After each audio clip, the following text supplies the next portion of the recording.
My mom refuses to take care of me after I give birth, and my dad doesn't love me, so I'm refusing to take care of them in their older years and disowning them.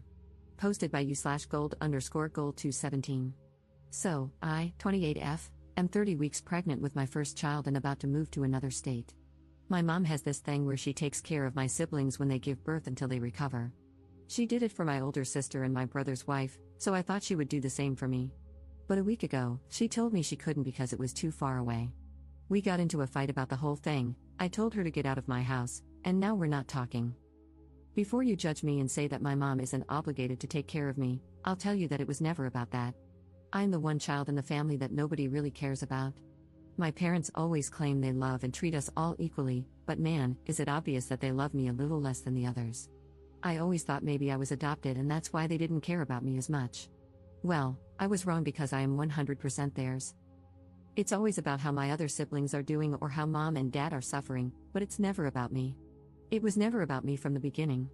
I am rarely celebrated, even when it's supposed to be my day. My birthdays? Rarely celebrated because mom and dad forgot, or they just threw everything in the house together and called it a birthday. High school graduation party? Nope, my parents had already wasted a lot of money on my big brother's college graduation party, so they couldn't do that, but they would make it up to me. Do you think that ever happened? I'll give you a minute or two. If you guess no, congrats, you guessed right. They shared the wedding expenses for my siblings' weddings, but since my husband came from a good family, they didn't have to share wedding expenses, their words, not mine. I have always been the therapist who listens to my mom and dad's rough days or the one who has to help mom because my older siblings have too much schoolwork or because my younger siblings are too young to do that kind of work. They always tell me I'm a good daughter, but I'm never the one they brag about to their friends. I did everything in my power to make them proud, but my achievements will always be below my siblings. I have tried to talk to them about how I feel multiple times before, but all I ever get is a harsh scolding about how I was being spoiled. I hated my life until I got out of that house, but I never had the courage to let go of them, thinking they would change. Well, my mom just proved me wrong.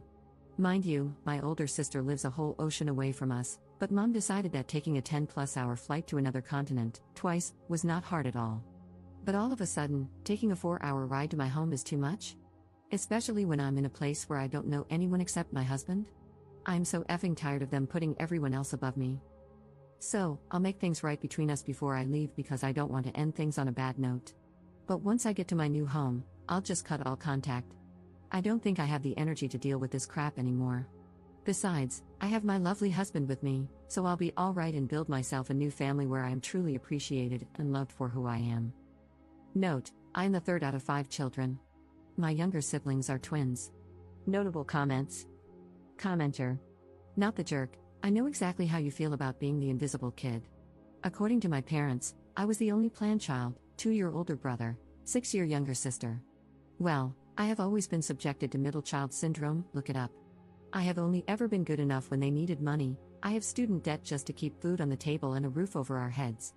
Sadly, I cannot go no contact as I need to live with them, not great when you're 38. I cannot afford to live on my own here. Go no contact, or low at first, with your parents, as they do not care about you. Believe it from someone who has been there for 10 years longer than you. It's terrible, but once you accept it, your mental health will get better. Just remember that you should never be available if any of your family members, those who do not care about you, ever need help or need to be taken care of. Good luck with the upcoming birth, and make sure you and your husband enjoy this new chapter in your life. Commenter 2. Not the jerk, tell her you can't keep in touch, it is too far away. Update 3 months later. Hello, first, I would like to thank everyone for their kind advice. I was honestly shocked when I saw all of these messages. I really appreciate it. A lot has happened since my last post. I tried to call my parents, but they had blocked me, and I couldn't reach them. Still, I was determined to get the closure that the younger version of me wanted.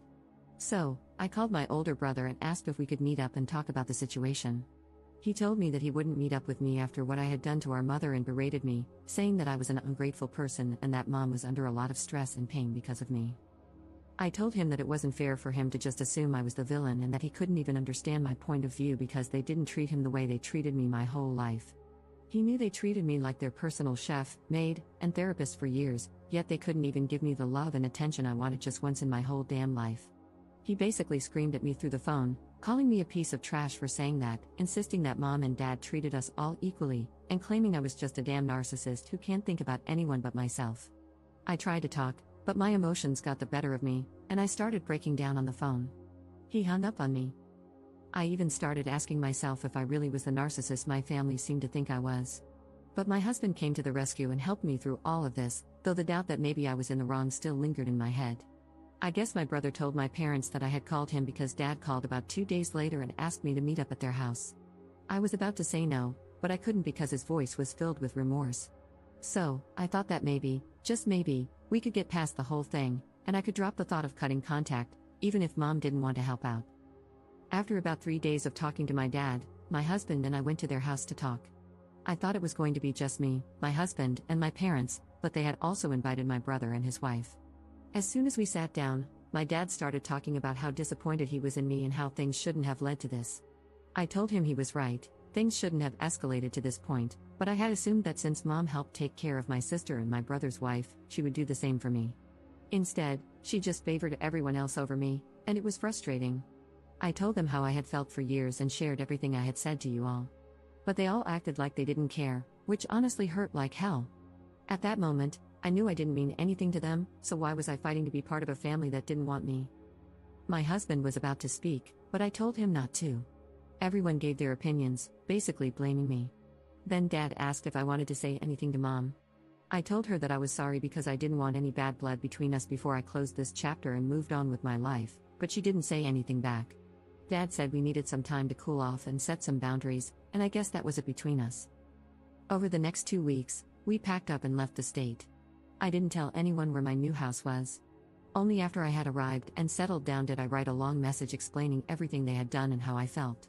At the end of the message, I told them I was completely cutting contact with my parents and older brother.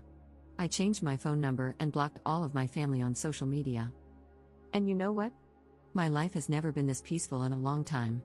I'm happy with everything, and my baby will arrive any day now. It is honestly stressful, but I love it so much. We even hired a helper around the house, because why not? Now my days consist of sleeping, taking walks, eating some more, dealing with back and hip pains, and repeating the cycle, which honestly isn't that bad. Thank you for reading. Notable comments. Commenter. You should have never sought closure from your family. It was a bad move, and look what happened. It's clear you're never enough for them, and you never will be. Cut off all contact with the people giving you trouble. There's a difference between being spoiled and simply wanting to be acknowledged. You're a wife and soon a mother. Your husband and your child are your number one priority and will always come first. You don't need your parents or your siblings, and your child especially doesn't need aunts, uncles, and grandparents who would honestly treat them just like they treat you. This is the start of a new chapter in your life. If they ever reach out to you, do not respond, as I'm positive they're only doing so for some ulterior motive, like resources. Don't give them a chance. I wish you and your new family well. Commenter 2. Don't even bother writing the letter. Make a fresh start, and do not contact them. Get off social media, do not post pictures of your child on it. Do not answer the phone when they call, do nothing. Don't give them the satisfaction of having something more to throw in your face. Just go, live well, because that is the best revenge.